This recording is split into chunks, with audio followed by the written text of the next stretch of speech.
C'est à toi. Très bien.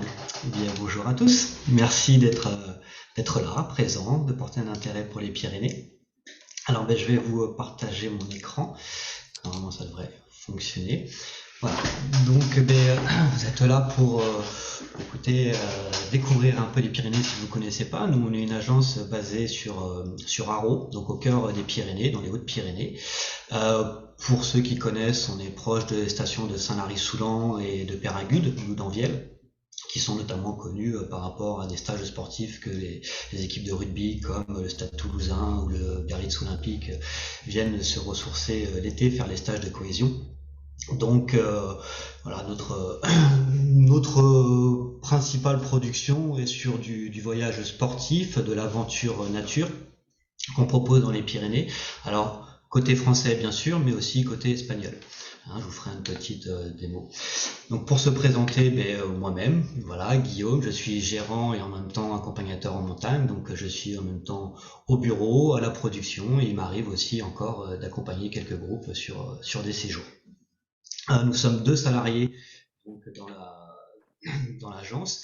Maïté, qui est donc coordinatrice administrative, qui va s'occuper de répondre au téléphone, de gérer toutes les réservations et de faire toute la partie administrative que vous pouvez connaître. Et donc à côté de ça, on travaille avec tout un réseau d'indépendants avec qui on est en confiance, avec qui on travaille depuis plusieurs années. Des indépendants qui, même des fois, je sollicite pour pouvoir aller faire de la production. Donc tout ce qu'on produit, tout ce qu'on propose a été produit en tout cas par nos soins ou par des gens de confiance et des guides qui sont eux-mêmes sur le terrain aussi. Donc on est vraiment sur une production de terrain. On a une équipe qui peut être aussi bien des guides de montagne, des accompagnateurs en montagne, des guides d'escalade ou des moniteurs VTT ou des moniteurs de spéléologie. Donc on peut vraiment toucher tous les types d'activités euh, qui se fait en montagne. Pour vous parler un petit peu de l'agence, voilà, je vais vous donner quelques notions qui peuvent nous correspondre. Notamment, on se force d'essayer d'être un maximum éco-responsable, notamment en minimisant les activités sur les sites de pratique, c'est-à-dire que on va pas aller dans des endroits où des espèces vont nicher, des espèces protégées comme le grand tétra par exemple, on va éviter d'aller les déranger. On va s'éloigner des produits du tourisme de masse en proposant des formules de petits groupes, en évitant d'envoyer toutes les semaines au même endroit des gens, pardon, excusez-moi, des gens,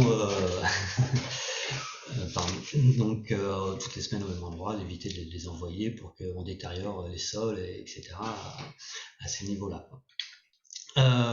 Les publics qu'on a, on va essayer de les sensibiliser, de les immerger au milieu de la nature. On va leur faire prendre conscience de l'impact qu'on a, des réchauffements climatiques qui se voient aussi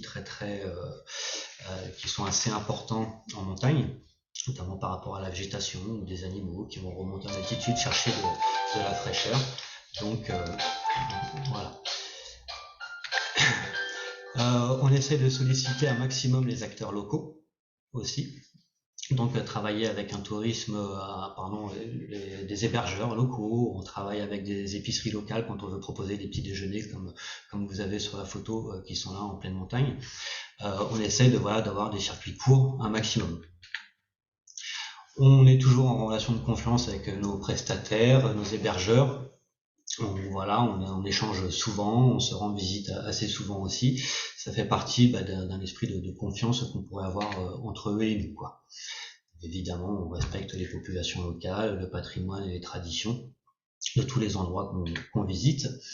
On a une écoute bien particulière et vraiment poussée par rapport aux clients pour essayer de correspondre au mieux à leurs demandes.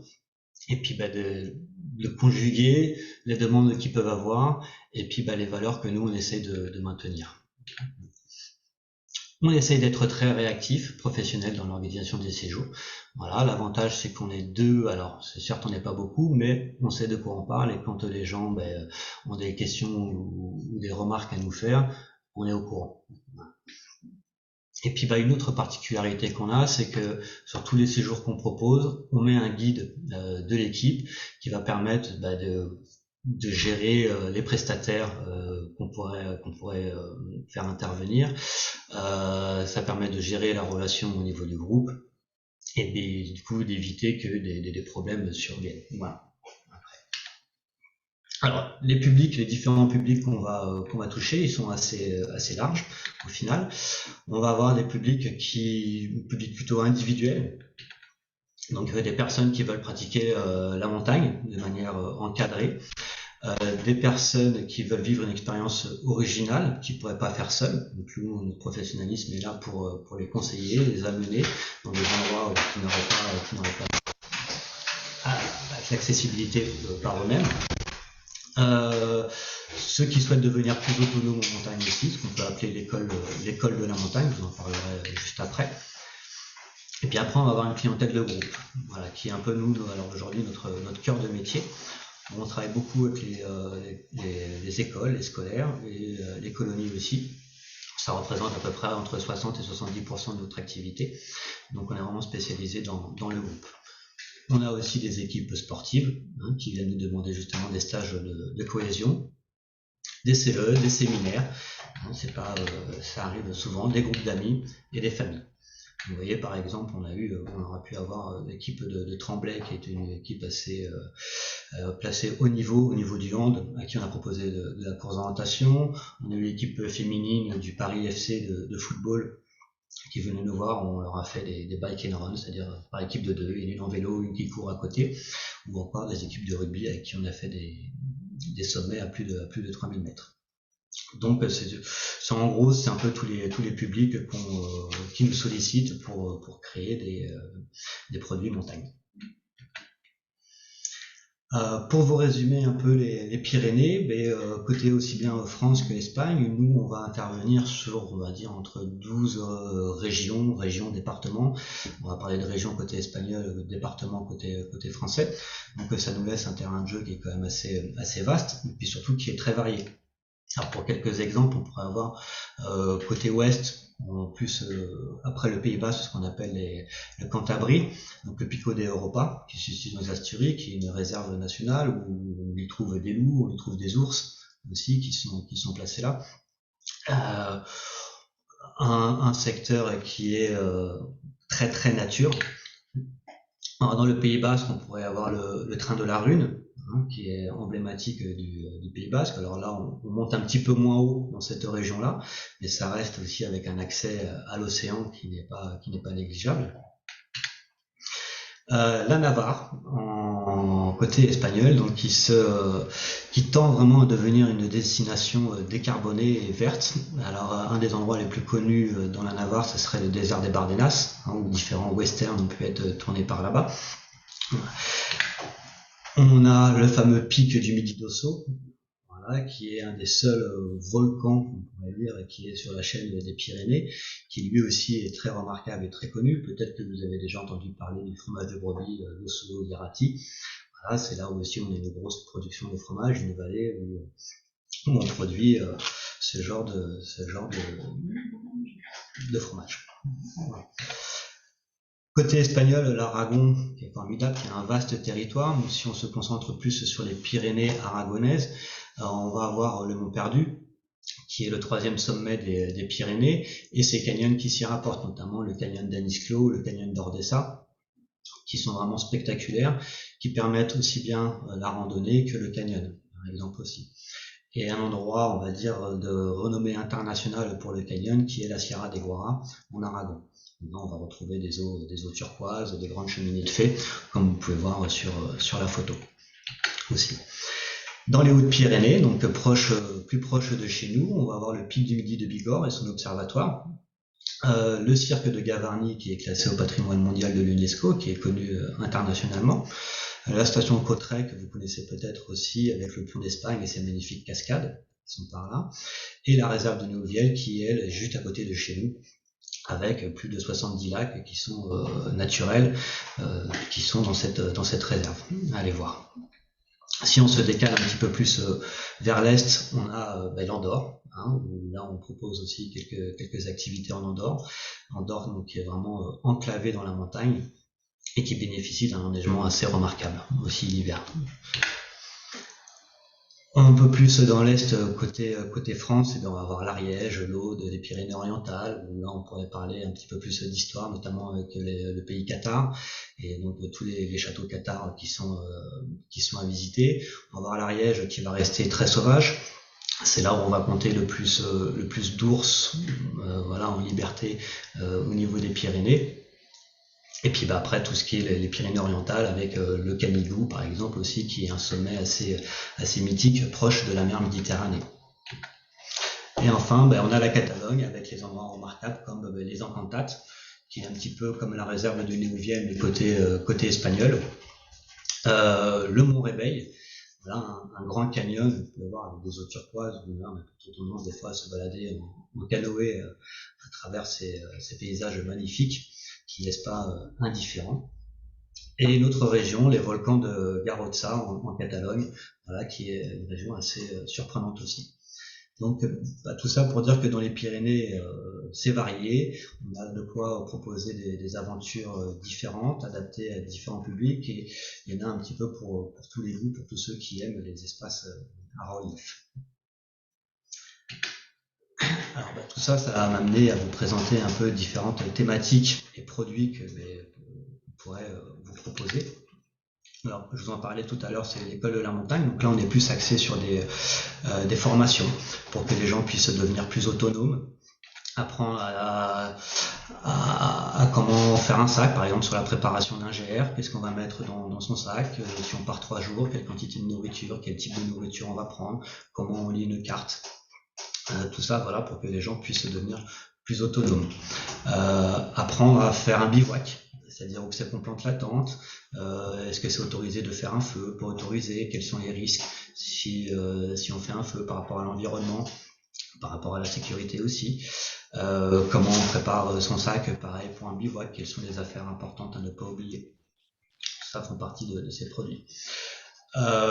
Toujours pour rendre les gens plus autonomes et qui pratiquent la montagne de façon plus sécurisée, voilà, on a des sessions de sauvetage en avalanche. Donc on va apprendre, il existe des appareils qui permettent de retrouver des victimes sous des avalanches, mais il y a des protocoles à respecter pour être le plus efficace possible. Donc voilà, tout ça c'est des choses des messages qu'on essaye de faire passer, des formations qu'on essaye d'instruire pour que les gens puissent être beaucoup plus autonomes. Pardon. Pareil pour le ski de randonnée, sur ce type de stage, les gens vont faire de la lecture de cartes, préparer en salle leur itinéraire, essayer de repérer les zones à risque, estimer ce qu'on appelle des bulletins à risque avalanche, pour savoir si les jours sur lesquels ils veulent sortir, ça reste des jours possibles ou si les dangers sont trop importants. Et tout ça, on le met en relation après avec le terrain derrière, où on va apprendre à faire une trace douce, éviter de déranger des zones où il pourrait y avoir des oiseaux comme le lagopède qu'on pourrait déranger, ou le grand tétra que je vous parlais tout à l'heure, qui peut nicher à tel ou tel endroit. Voilà, c'est des messages qu'on essaye de faire passer dans ces formations. Et puis des stages d'alpinisme aussi, où là on va plus apprendre de la technique de corde, comment faire des nœuds, quels sont les réactions indispensables pour être sécurisé, qui appeler en cas de besoin de secours.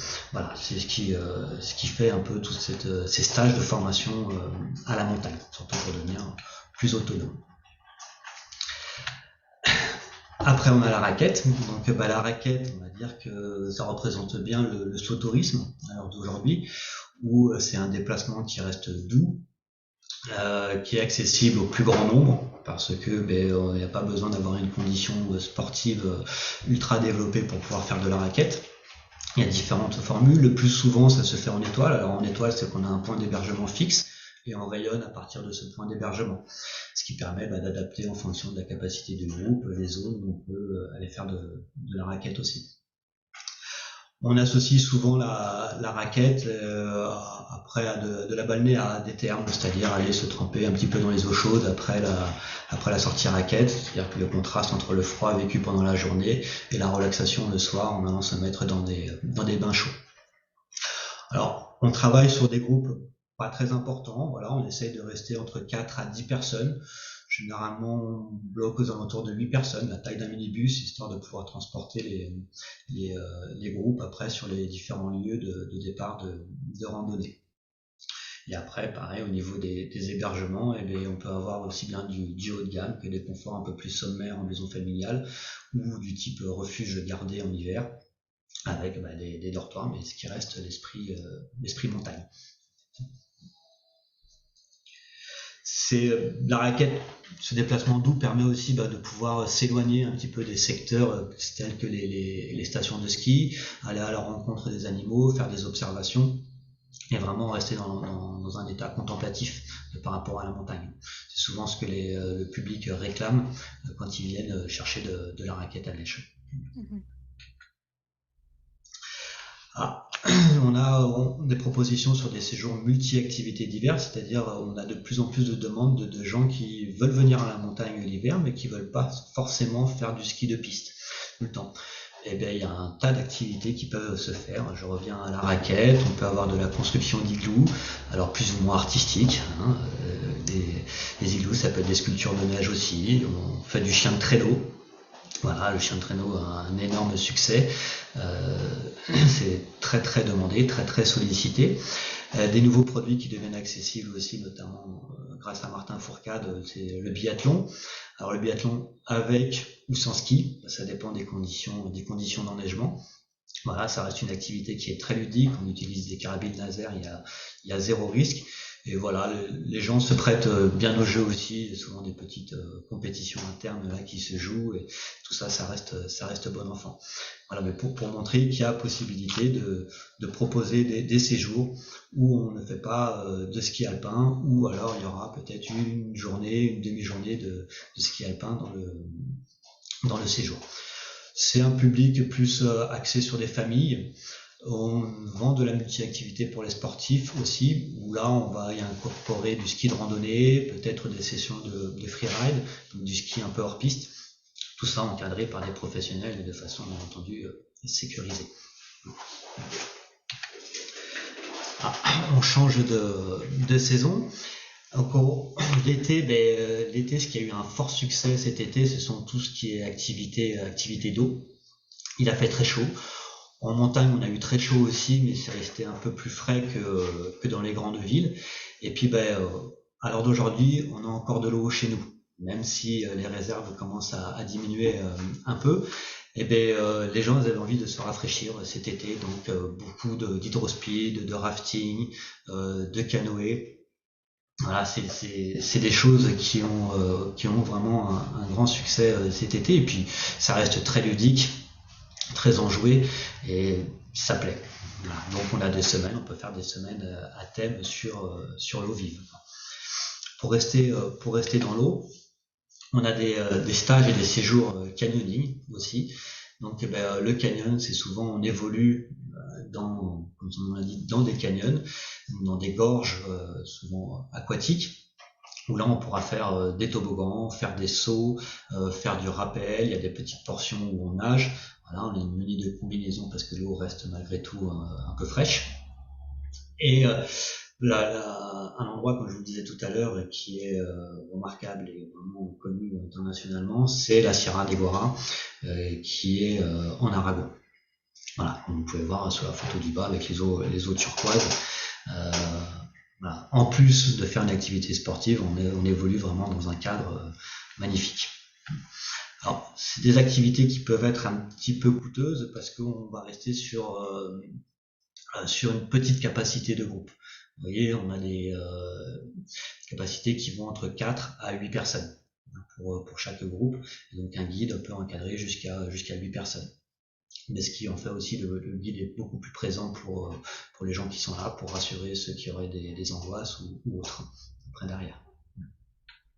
C'est une sortie à la journée? Alors, ça peut être des sorties à la journée. Hein. Nous, on est quand même dans une zone assez touristique, donc on vend beaucoup de sorties à la journée. Mais ça peut s'incorporer aussi et se faire sur un stage en évolution. Sachant qu'il existe différents types de canyons, des canyons ludiques, canyons familiales, des canyons un peu plus sportifs, avec des sauts obligatoires, d'autres où il n'y a pas de saut obligatoire. des canyons, ce qu'on appelle des canyons à cordes, où on va enchaîner différents rappels dans les cascades. Donc c'est vraiment des produits, et puis on a cette chance dans les Pyrénées de pouvoir justement proposer différents niveaux au niveau du canyon. Je vous en reparlerai, c'est des choses aussi qu'on incorpore sur des séjours multi-activités, mais placés en été. Là, on aura justement des journées canyon spécifiques. Sur la formule, ça peut être 1 jour ou 2 jours, avec des canyons progressifs aussi. Pour rester un petit peu dans cette verticalité, on a aussi des séjours, des stages verticaux. Alors là, c'est un peu plus spécifique, ça touche une niche de gens qui sont déjà un petit peu dans le milieu, quand on veut proposer de la via ferrata ou de l'escalade en grande voie, ou de l'alpinisme sans spécialement qu'il y ait de formation derrière, juste de l'accompagnement, des gens qui se sentent pas de le faire seul. Donc nous on est là pour leur proposer des week-ends, c'est souvent des courts séjours. On serait sur du 2, 3, voire 4 jours, notamment pour les stages alpinisme 4 jours, mais pour la grande voie ça serait du week-end. Pour l'escalade, on a des stages d'escalade sur 1 semaine, mais on pratique pas toute la journée parce que c'est fatigant au bout d'un moment, donc c'est plutôt des sessions de demi-journée, et l'après-midi, le matin de préférence, et l'après-midi reste plus tranquille. On va travailler sur des nœuds, on va parler un peu de sécurité, etc. Mais pareil, ça reste des activités qui sont un peu coûteuses, parce que, comme vous voyez, c'est des activités qu'on encadre entre 2 à 3, voire 4 personnes au maximum, pour pouvoir justement être bien présent auprès du public et assurer la sécurité aussi de tout le monde. Le VTT, qui est une activité qui est de plus en plus développée, et qui va peut-être être amenée à se développer de plus en plus, notamment par les manques d'enneigement. Nous, il nous arrive des fois d'avoir du 18 degrés l'hiver en bas dans la vallée l'été. Dans les Pyrénées, ça peut manquer des fois un peu d'enneigement pour la pratique du ski alpin sur certaines stations, et les Pyrénées l'ont bien compris et développent de plus en plus des itinéraires adaptés au VTT. Alors ça reste une activité aussi un peu coûteuse parce qu'on est sur du petit groupe aussi, de 3 à 6 personnes. Souvent il y a la location du vélo qui rentre en plus dedans. Après voilà, ça peut se faire en étoile comme je parlais tout à l'heure, avec un hébergement fixe et en rayonne autour, ou tout simplement en itinérance. Nous on a un produit en itinérance avec du VTT électrique, où chaque jour on bouge. Alors ça alterne entre le bivouac, chambre d'hôte, auberge de montagne. Vous voyez, à chaque étape l'hébergement est différent. Et on est quand même sur un déplacement qui reste propre, qui est décarboné, qui pourrait, on va pas se mentir, qui peut avoir un impact sur les sentiers, qui peut avoir un impact sur la flore, mais sachant qu'on utilise des pistes qui sont déjà utilisées pour ça, je veux dire, on ne crée pas plus d'impact que ce qui est déjà mis en place, quoi.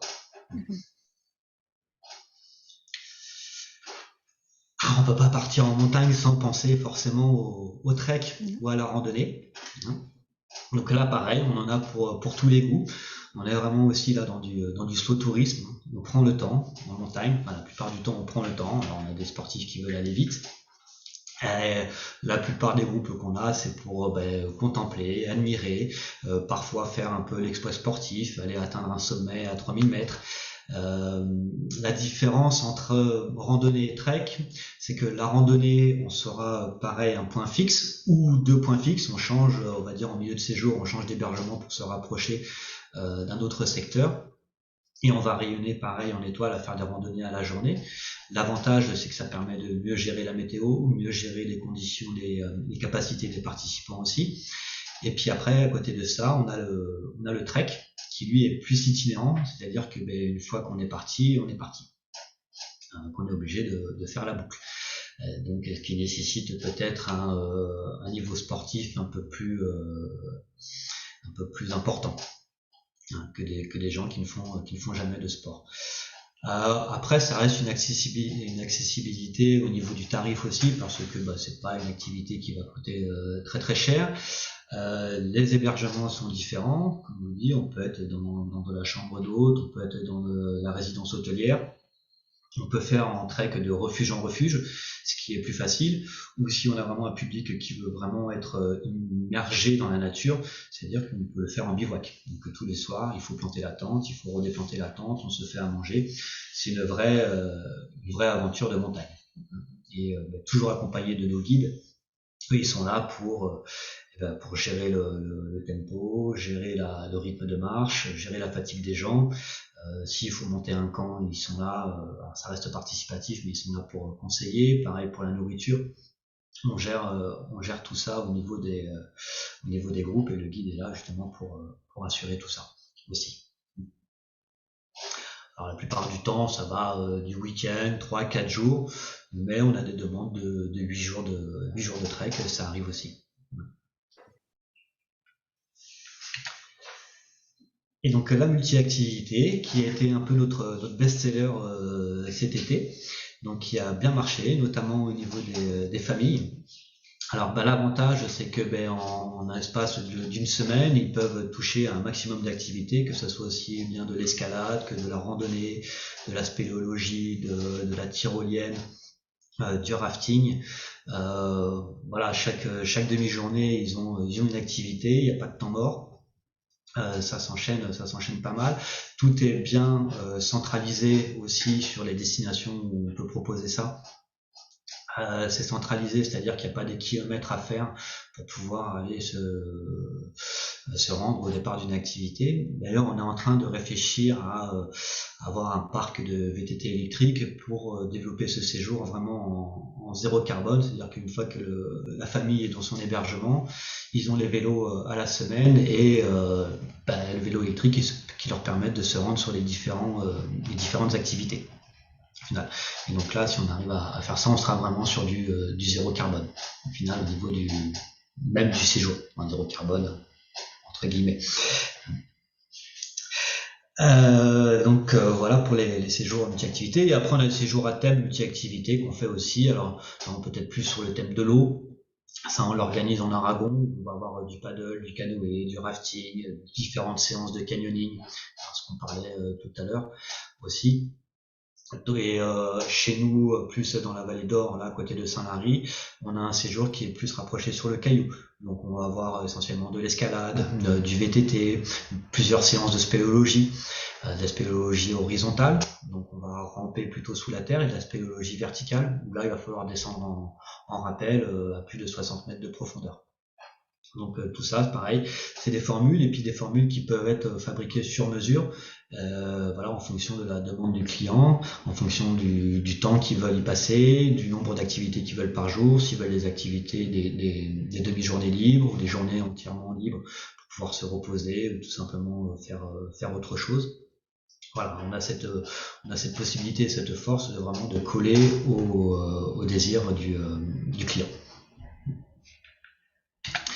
Chose qui s'est pas mal développée aussi, c'est post-confinement, ce sont les micro-aventures insolites sur 2, 3 ou 4 jours. Alors là, on va toucher plus une clientèle de proximité. Pour nous, ça va être le bassin toulousain ou la région bordelaise, en fait, ceux qui sont à moins de 3 heures de route des Pyrénées. Pour exemple, on a un petit séjour en ski de randonnée dans la réserve de Nouvielle, où là on est en totale autonomie, et on peut accéder à cet endroit, il n'y a pas de remontée mécanique, il n'y a rien du tout, on est obligé d'y aller en ski, alors ça nécessite un effort, un confort assez rudimentaire parce qu'on dort en cabane, mais c'est une vraie expérience et une vraie immersion nature. Voilà. Et mine de rien, on commence à avoir des gens qui reviennent un petit peu à ces demandes-là où ils ont besoin de se reconnecter à la nature, d'être déconnectés du réseau et du travail et de tout ça aussi. On peut proposer du kayak et randonner des passerelles au Mont Rebei en Catalogne, ce que je vous parlais tout à l'heure. Donc là, pareil, on est sur un décor somptueux, magnifique, vraiment imposant, qui est là, et on alterne sur 4 jours, on va alterner aussi bien du kayak que de la randonnée.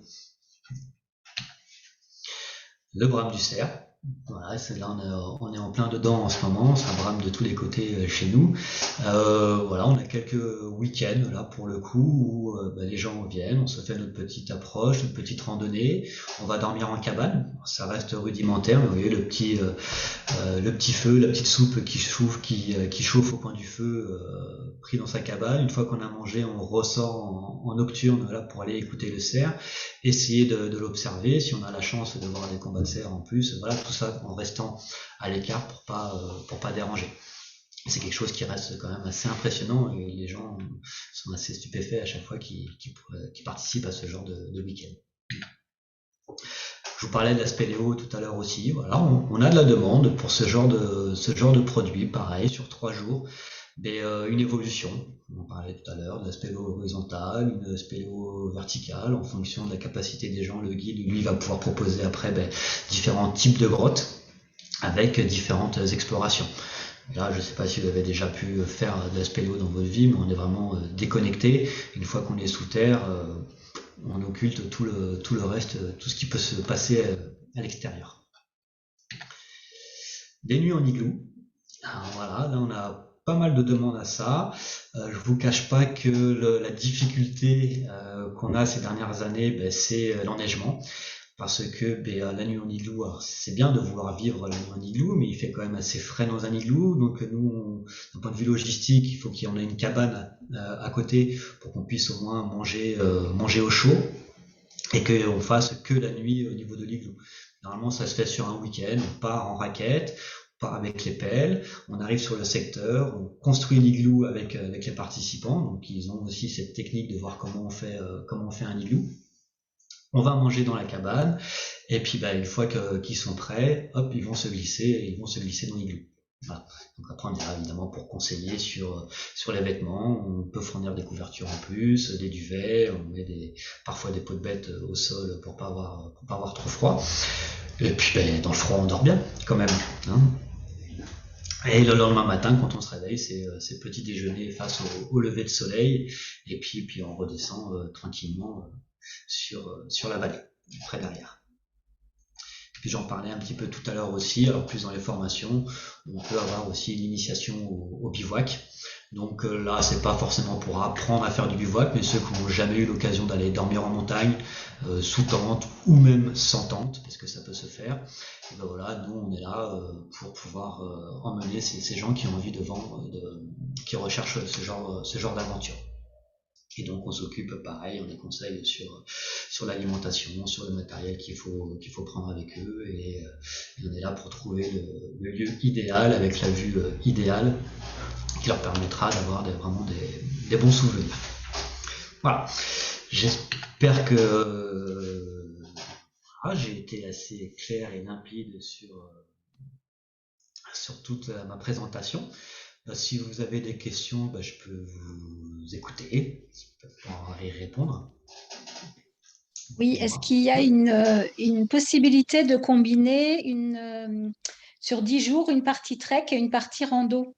Bien sûr, complètement. C'est-à-dire que on l'a déjà eu en demande, c'est-à-dire qu'on va faire, alors sur 10 jours ou plus ou même moins, hein, on peut faire 5 jours de trek, de refuge en refuge, par exemple, et puis après on revient sur un autre secteur, où là on fait de la randonnée en étoile. Et on explore pareil 5 journées ou 4 journées avec des journées de pause aussi entre, parce que mine de rien, tout dépend du public qu'on a. Mais des fois, ça nécessite quand même un petit temps de relaxation pour pouvoir mieux repartir derrière. Et sur la partie étoile, tu peux proposer tout ce qui est canyoning, etc. à Oui, ce alors moment-là. nous on a un produit par exemple là qui marche bien sur l'été aussi, où on part de Gavarnie, donc qui est dans les Hautes-Pyrénées, et on arrive à Bagnères de Luchon. Donc il y a quand même une grande distance. Ça se fait alors on le fait beaucoup pour des colonies, mais ça s'adapte pour les adultes aussi, les familles. C'est-à-dire que les 3 premiers jours sont en trek, où là on fait de refuge en refuge. On arrive à la Vallée d'Or, c'est-à-dire là où on est, ils vont faire une activité escalade, le lendemain ils vont faire une activité VTT, le surlendemain une spéléologie. Là on repart pour 2 jours de trek pour continuer d'évoluer dans la montagne sur notre parcours. On arrive à notre destination où on va faire un canyon et du rafting, et on finit avec 3 jours de trek où on arrivera à Bagnères de Luchon. Et avec tout ça, on y incorpore aussi une nuit en bivouac pour vivre l'expérience et finir. Donc la rythmique est pas mal parce que du coup on alterne entre du trek, un peu de multi-activité, on touche à pas mal d'activités et on est aussi un petit peu dans ce tourisme un peu décarboné aussi parce que la plupart des gros déplacements se font à pied finalement. D'accord. Donc c'est tout à fait envisageable. D'accord. Alors, est-ce qu'il y a d'autres questions éventuellement? C'est que j'ai été très clair. C'est ce que j'allais dire, tu as été très très clair. Valérie te remercie pour la présentation. Merci beaucoup, Valérie.